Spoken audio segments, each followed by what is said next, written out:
সংখ্যালঘুদের উপর নির্যাতনের প্রতিবাদে এবার সরব হয়েছে বাংলাদেশের হিন্দু বৌদ্ধ খ্রিস্টান ঐক্য পরিষদ। সরাসরি এই মুহূর্তে আমাদের সঙ্গে রয়েছেন আমাদের প্রতিনিধি অনির্বাণ বিশ্বাস, একদিকে আমাদের সঙ্গে রয়েছেন আরেক প্রতিনিধি রাজশ্রী দত্তগুপ্ত আমাদের সঙ্গে রয়েছেন। অনির্বাণ, তোমার কাছে আসবো। দুটো ছবি দেখা যাচ্ছে পাশাপাশি, যে এবার বাংলাদেশের মধ্যেই একেবারে সরব হচ্ছে বৌদ্ধ খ্রিস্টান হিন্দু ঐক্য পরিষদ। এর আগে আমরা দেখেছিলাম যে বাংলাদেশেরই একটি নাগরিক মঞ্চ, তারা সমালোচনায় সরব হয়েছিল। এবারে এই ছবি দেখা গেল।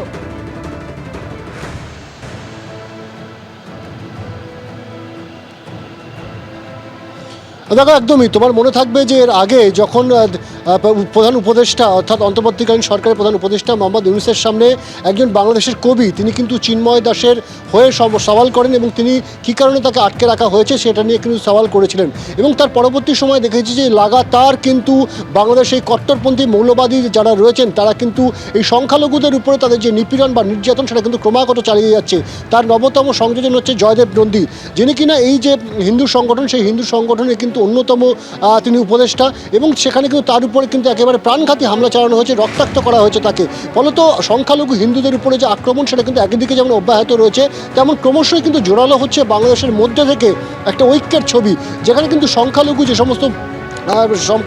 সমস্ত সংগঠনগুলি রয়েছে, যেমন আজকেই সেখানে হিন্দু বৌদ্ধ খ্রিস্টান যে ঐক্য পরিষদ রয়েছে তাদের তরফ থেকে কিন্তু একটি সাংবাদিক বৈঠক করা হয়েছে ঢাকাতে, অর্থাৎ একেবারে রাজধানী শহরে। এবং সেখানে কিন্তু তারা বলছেন যে সেখানে দৈনিক সমকালের যিনি সেখানকার যিনি রয়েছেন, এডিটর রয়েছেন, তিনি কিন্তু পরিষ্কার বলছেন যে বাংলাদেশকে কিন্তু এই যে অরাজকতা পরিস্থিতি চলছে সেখান থেকে বের করে আনতে হবে এবং তার জন্য কিন্তু দায়িত্ব নিতে হবে এই অন্তর্বর্তীকালীন সরকারকে, এবং যারা দোষী রয়েছে তাদেরকে খুঁজে তাদের বিরুদ্ধে শাস্তির বিধান দিতে হবে।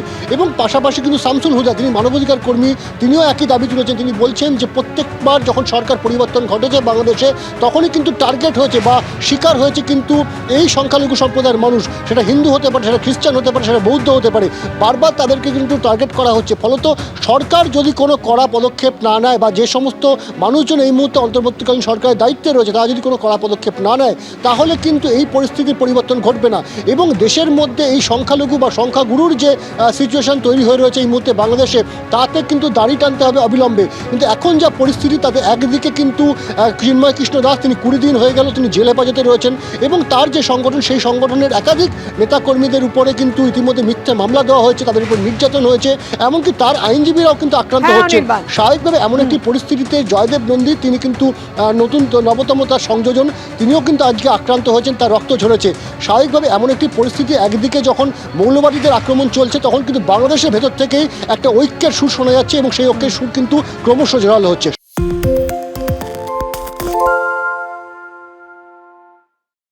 সত্য অন্তহীন, সত্যের খোঁজও তাই, সত্য সন্ধানে তাই আমরা অক্লান্ত অকুতভয়। এবিপি আনন্দ নতুন ভাবনার প্রতীক, যা মনে মুক্ত, তথ্যে যুক্ত এবং যাবতীয় সীমানার বাঁধন থেকে মুক্ত। সীমা না শব্দটির মধ্যে লুকিয়ে আছে মানা শব্দটি, যেন চোখ রাঙানি এক অদৃশ্য বেড়াজাল, যা আটকে রাখে আমাদের এক ছোট্ট গণ্ডির মধ্যে। একমাত্র সঠিক খবরই গড়ে তুলবে এক মুক্ত সমাজ। সেই জগৎ গড়ার লক্ষ্যে কোনো সীমানার ঠুকুটি আমরা মানব না। এবিপি আনন্দ এগিয়ে থাকে, এগিয়ে রাখে।